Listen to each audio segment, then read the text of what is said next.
سورہ ملک آیت نمبر 2۔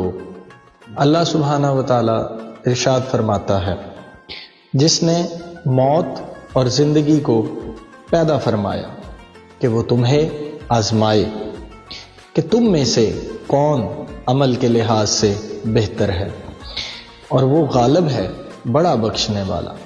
ناظرین، اس آیت مبارکہ میں ہمیں سب سے پہلے موت کو اور زندگی کو سمجھنے کی ضرورت ہے۔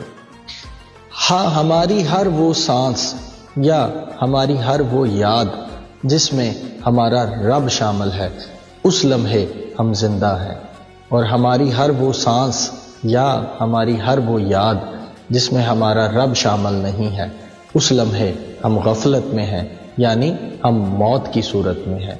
تو دوستو، آپ کا اور میرا رب ہمیں اس عمل کے ذریعے آزمائے گا، تو آئیں کیوں نہ اپنے رب کی بارگاہ میں چلتے ہیں اور مل کر توبہ کرتے ہیں، کیونکہ آپ کا اور میرا رب بڑا ہی بخشنے والا ہے۔